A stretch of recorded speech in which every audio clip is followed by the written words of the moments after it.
Bom, a gente fala da economia brasileira sempre assim, como se fosse uma coisa só, né?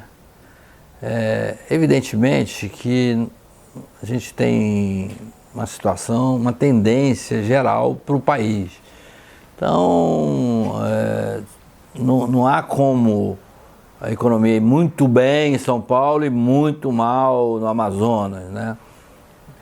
A economia pode ir muito bem em São Paulo e não tão bem no Amazonas, né? Mas se a economia vai muito mal em São Paulo, pode não tão ruim, ser tão ruim no Pará. Quer dizer, existe essa, mas em termos gerais seguem a mesma tendência. Mas de qualquer maneira, é sempre bom a gente olhar a economia quase regionalmente, né? Como é que ela está acontecendo regionalmente. E isso não é uniforme. Os dados mais recentes mostram que, mesmo dentro de uma mesma região, é possível se melhor ou pior, ou não tão bem. Pode ser muito ruim ou menos ruim.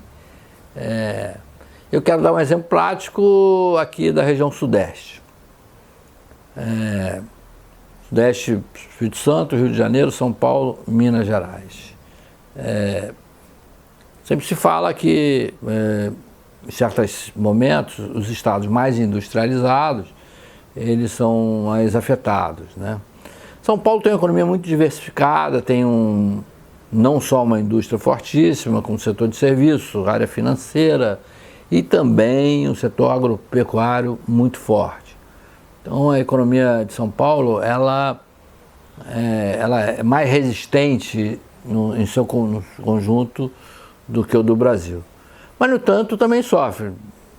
Vamos ver, por exemplo, São Paulo teve, nos últimos anos, 3 grandes fábricas de automóveis fechadas, né?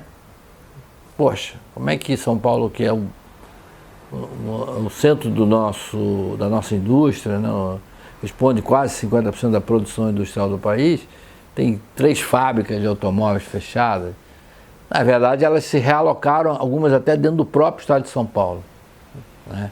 Fecha no ABC e abre em outras cidades do interior, aquela região de Campinas, por exemplo.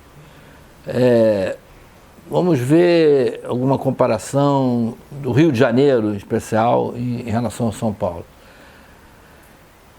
Os 2 principais mercados consumidores do Brasil, São Paulo e Rio, estão distantes um do outro 400 quilômetros.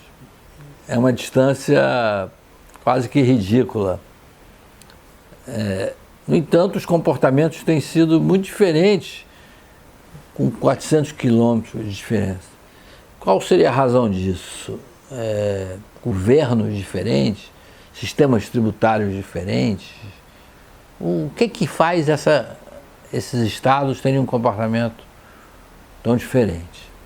O economista Mauro Osório, que eu já trouxe aqui várias vezes para a gente conversar, chama atenção para isso, de que enquanto o Brasil, nos últimos 20 anos, criou milhares, centenas de milhares de empregos, milhões de empregos até,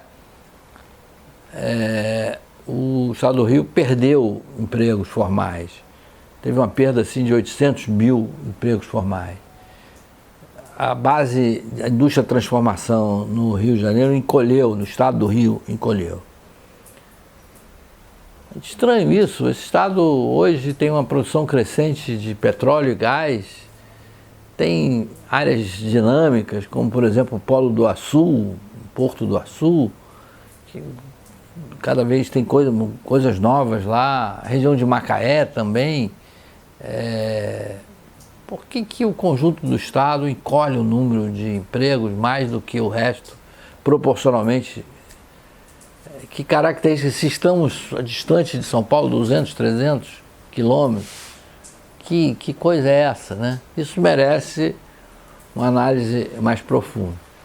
Mas vamos ver dentro do próprio estado do Rio. Eu vi o secretário de Desenvolvimento do município, o deputado Chico Bulhões, fez um trabalho interessante pegando estatísticas do IBGE e estatísticas do próprio município, a mostrar que o município do Rio de Janeiro, ou seja, a cidade do Rio de Janeiro, teve um comportamento diferente do conjunto do estado. De um ano para cá, a cidade do Rio de Janeiro foi a segunda capital do país que mais gerou empregos formais, empregos com carteiras assinadas. E onde? No setor de serviços, que hoje é o setor mais dinâmico da economia brasileira. 80%, 85% do PIB da cidade do Rio de Janeiro hoje é serviço. Aí inclui comércio também. Mas se a gente tirar o comércio, o setor de serviços no Rio, na cidade do Rio de Janeiro, teve uma recuperação fantástica nesse último ano de pandemia para cá. Mas quando a gente joga essa estatística no conjunto do estado, o estado aparece muito mal na fotografia. Ele aparece ali no 19º lugar entre os 27 estados brasileiros em geração de emprego. E a cidade do Rio de Janeiro é a segunda entre as capitais. O que eu quero mostrar com isso? É que a gente tem, mesmo no mesmo país, mesmo no mesmo estado, mesmo numa mesma região, uma situação econômica que difere muito e atrapalha a nossa análise e também faz com que a gente perca oportunidades, ou ao contrário, sonhe com algumas oportunidades que não existem, né? Então tem que olhar os números da economia sempre com uma lente de aumento muito grande. Nesse momento, se a gente olhasse para o estado do Rio, vamos dizer, nossa, como esse estado vai mal, né? Ainda por cima assolado por tragédias climáticas, chuvas terríveis na região serrana, a região da Costa Verde atingida brutalmente, a região de turismo importante para o estado. Mas se olharmos só para o município do Rio, há um processo de recuperação mais rápido do que se imaginava. Então é isso. Vamos olhar os números da economia sempre com uma grande lente de aumento. Claro que é importante ver o país nacionalmente, importante ver por regiões, mas às vezes a gente precisa olhar até no nosso próprio bairro.